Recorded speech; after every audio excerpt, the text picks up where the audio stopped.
Mistisme Kristen. Sebagai sebuah agama, Kristen juga mengakui adanya pengalaman spiritual seseorang secara pribadi dengan Tuhan. Pengalaman perjumpaan dan hubungan pribadi dengan Tuhan adalah sebuah subjek yang kontroversial dan kadang bisa mengundang perdebatan. Mistisme Kristen adalah sebuah filsafat dan praktik tentang pengalaman langsung bersama Tuhan di dalam agama Kristen. Dalam konteks Katolik, mistisme biasanya dipraktikkan melalui 3 disiplin, yaitu doa, berpuasa, dan pemberian sedekah yang kesemuanya dibicarakan oleh Yesus dalam khotbah di bukit. Orang Kristen percaya bahwa Tuhan Allah tinggal di dalam diri setiap orang melalui Roh Kudus, dan oleh karenanya semua orang Kristen dapat secara langsung mengalami pengalaman langsung bersama dengannya. Hal ini mencakup identifikasi sepenuhnya bersama Kristus. Untuk mencapai kesatuan antara roh manusia dengan roh Allah dan penglihatan atau pengalaman yang sempurna tentang Allah, di mana sang mistikus berusaha memahami Allah sebagaimana ia adanya dan bukan lagi seperti melihat dalam cermin suatu gambaran yang samar-samar. Orang suci dalam agama Kristen disebut dengan nama Santal Santo atau Saint.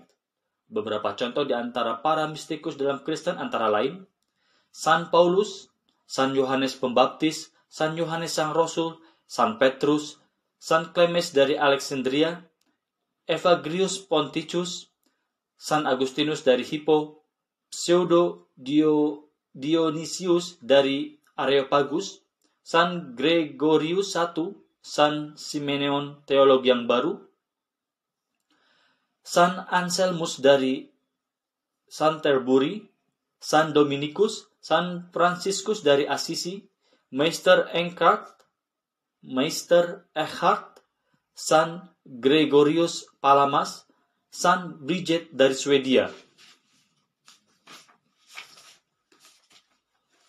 San Katarina dari Siena, San Julian dari Norwich, San Teresa dari Avila, Jacob Bohme, Emanuel Swedenborg, San Serafim dari Sarov, San John dari Kronstadt, San Teresia dari Lisieux, San Pedro Pio, San Prastina Kowalska, Paus Pius XII. Gereja Abad Baru. Gereja Abad Baru atau New Age adalah suatu gerakan spiritual yang terbentuk di abad ke-19 di Eropa dan Amerika Serikat. Gerakan Abad Baru merupakan gabungan dari spiritualitas Kristen, ilmu pengetahuan modern, spiritualitas Timur dan Barat, serta berbagai tradisi metafisika dan ilmu kebijaksanaan kuno. Pada gilirannya, gerakan ini juga memengaruhi kaum Kristen di Barat. Meski demikian, berbagai denominasi utama dalam agama Kristen yang menganggap kelompok ini sebagai aliran sesat karena telah menggabungkan prinsip dasar ajaran Kristen dengan berbagai ajaran mistis esoteris lainnya. Johann Georg Gichel, murid dari mistikus Kristen dari Jerman Jacob Bohme, pada tahun 1696 menulis buku berjudul Theosophica Practica yang menceritakan berbagai pengalaman spiritualnya. Salah satu yang dijelaskan dalam buku tersebut adalah tentang adanya pusat-pusat energi dalam diri manusia yang dia gambarkan menyerupai bunga mawar. Apa yang dia lukiskan ini mirip seperti penjelasan tentang cakra seperti yang banyak ditemukan dalam tradisi mistik timur seperti ilmu yoga dan tantra. Karena hal ini sebagian kalangan berpendapat bahwa Johann Georg Gichel memiliki kaitan dengan persaudaraan rahasia salib mawar. Istilah ruh bunga mawar juga bisa kita temui dalam tradisi mistik Sufi Islam. Aliran gereja Abad Baru juga tidak menganggap Yesus sebagai Tuhan, Putra Allah dan Sang Penebus, melainkan sebagai sosok manusia sempurna yang menjadi teladan dan guru bagi seluruh umat manusia. Yesus dianggap sebagai master spiritual, sebagaimana halnya Krishna, Buddha Gautama, Lao Tse, Muhammad, dan para tokoh suci lainnya. Aliran ini juga tidak menganut ritus seperti yang ada pada gereja mainstream lainnya, namun lebih menekankan pada pengembangan kesadaran pribadi melalui meditasi, yoga, dan praktek spiritual lainnya. Aliran ini meskipun menggunakan nama gereja atau church, namun bersifat universal. terbuka bagi pemeluk agama apapun dan tidak membedakan keanggotaannya berdasarkan suku, bangsa, maupun agama. Adapun contoh dari gerakan gereja abad baru ini antara lain Church Universal and Triumphant yang didirikan oleh Mark Prophet dan Elizabeth Clare Prophet pada tahun 1958. Kantor pusat gereja terletak di dekat Gardiner, Montana dan memiliki jemaat di lebih dari 20 negara. The Church of Light atau Gereja Cahaya yang berdiri sejak tahun 1932,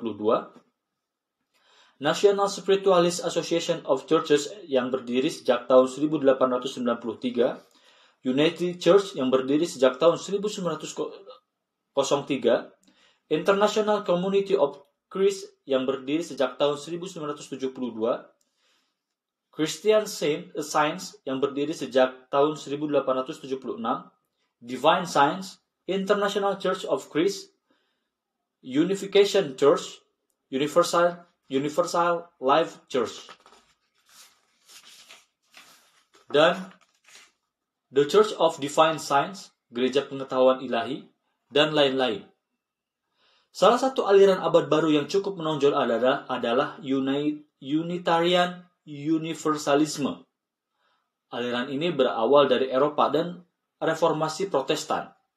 Namun demikian, Unitarian Universalisme kontemporer ini merupakan aliran yang lahir di Amerika, yang tumbuh dan berkembang di New England pada sekitar tahun 1750 hingga 1800 sebagai sempalan liberal dari gereja kongregasional. Unitarian Universalisme adalah sebuah gerakan keagamaan yang mendukung adanya pencarian yang bebas dan bertanggung jawab akan makna dan kebenaran sehingga kaum Unitarian Universalis bisa memiliki keyakinan dan praktik spiritual yang sangat berbeda-beda. Jemaat-jemaat dan persekutuan-persekutuan Unitarian Universalis cenderung mempertahankan sebagian tradisi Kristen seperti ibadah hari Minggu dengan khotbah dan nyanyian rohani, tetapi tidak berarti mereka menyebut dirinya Kristen. Teologi kaum Unitarian Universalis bersifat luas, bebas, dan sebagian besarnya adalah bersifat humanis, tetapi juga memiliki anggota yang mengikuti ateisme, agnostisisme, panteisme, deisme, Yudaisme, Islam, Kristen, neopaganisme, Hindu, Buddha, Taoisme, dan lain-lain. Perhimpunan Unitarian Universalis didirikan pada Mei 1961 sebagai penggabung dari Perhimpunan Unitarian Amerika dan Gereja Universalis Amerika dengan kantor pusatnya di Boston dan melayani gereja-gereja di Amerika Utara. Unitarian Universalis Association mewakili lebih dari 1.070 jemaat gereja dan sekitar 1 juta anggota di seluruh dunia. Unitarianisme maupun Universalisme awalnya berakar dari Protestanisme. Penganut Unitarian Universalis percaya akan kebebasan berpendapat, berpikir, menganut kepercayaan dan beragama. Mereka percaya bahwa masing-masing orang bebas untuk mencari kebenarannya sendiri pada isu yang menyangkut agama, kehidupan, alam semesta, arti hidup, perihal penciptaan, alam akhirat, dan lain-lain. Kaum Unitarian Universalis berasal dari golongan manapun dan mempunyai kepercayaan dari berbagai budaya dan agama. Ada banyak ragam di antara jemaat Unitarian Universalisme.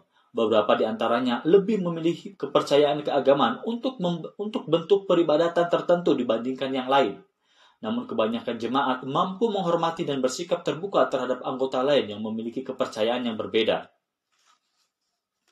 Para pengikut Unitarian Universalis memiliki semboyan sebagai berikut. Kami anggota jamaat dari Perhimpunan Unitarianisme Universalisme berjanji untuk mematuhi dan menjunjung tinggi harga diri dan martabat yang menjadi hakikat semua orang, keadilan, persamaan dan kasih sayang di dalam hubungan antar manusia, menerima satu sama lain dan mendorong perkembangan kerohanian di dalam jemaat kami, pencarian kebenaran dan makna hidup yang bebas namun bertanggung jawab, hak untuk penggunaan hati nurani dan demokrasi di dalam jemaat kami pada khususnya dan masyarakat pada umumnya, menciptakan masyarakat dunia yang penuh dengan perdamaian, kebebasan dan keadilan untuk semuanya, penghormatan akan kehidupan yang saling bergantung yang di dalamnya kami menjadi bagiannya. Beberapa jamaat yang mempunyai sejarah atau hubungan penting dengan aliran Unitarian Universalisme antara lain The Unitarian Church of All Souls Unitarian Church of Tulsa, Oklahoma, All Souls Church in Braintree, All Souls Church, Unitarian di Washington, D.C.,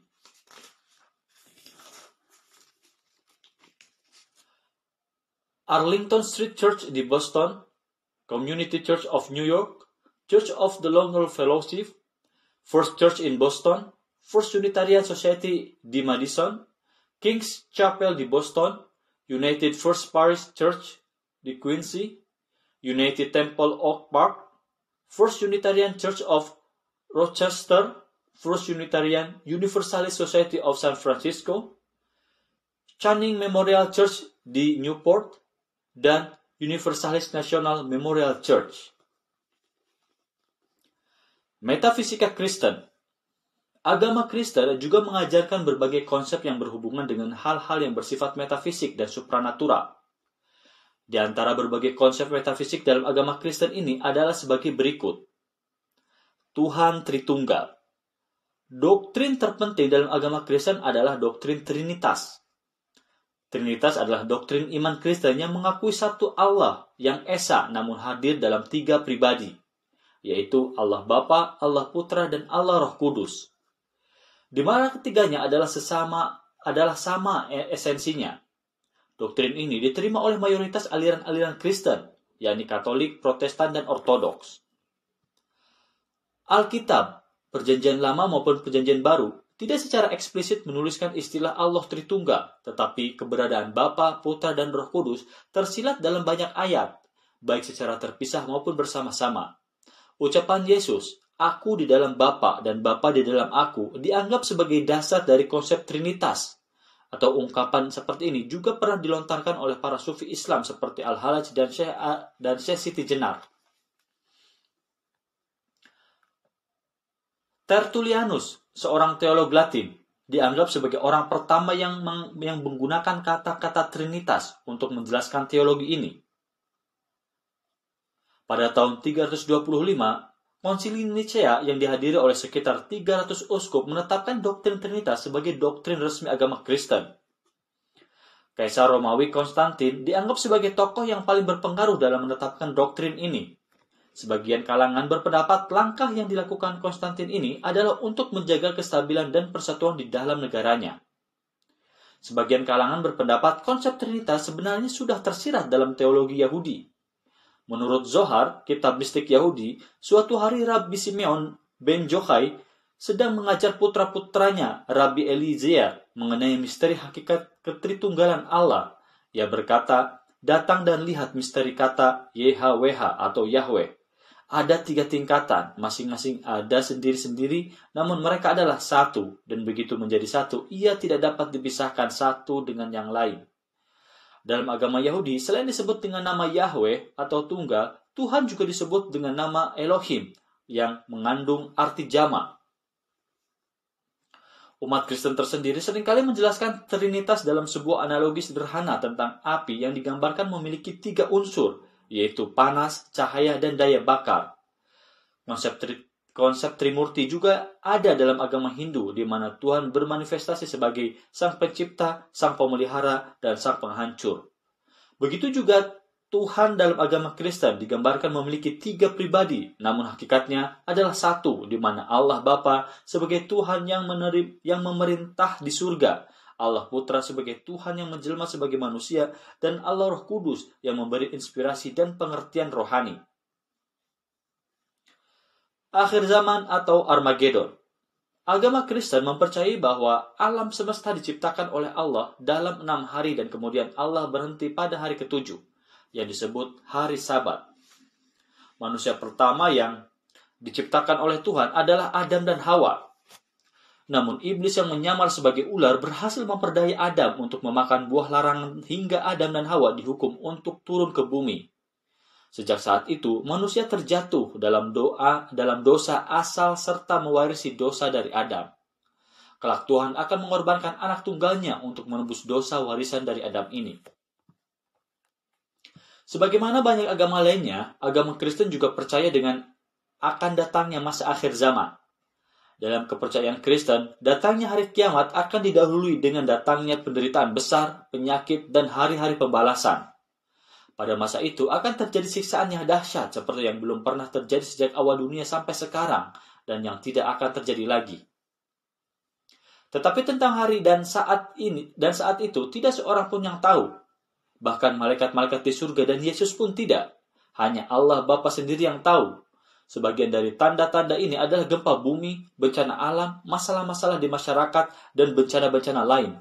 Namun tentang kapan persisnya semua itu akan terjadi, tidak ada yang tahu karena ia akan datang seperti pencuri di malam hari.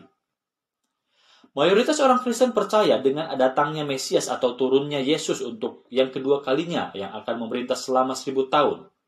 Namun sebelum kedatangan Kristus yang kedua kalinya dan hari penghakiman terakhir terjadi, di mana Kristus akan mengadili dosa seluruh umat manusia, akan terjadi berbagai peristiwa seperti kembalinya orang Yahudi ke Yerusalem dan Israel, peperangan di dunia, gempa bumi, badai, bencana kelaparan, pencemaran bait suci, penghancuran Yerusalem, kedatangan antikristus, zaman kesengsaraan besar, serta pertempuran akhir yang disebut sebagai Armageddon, di mana antikristus dan pasukannya akan berhasil dikalahkan.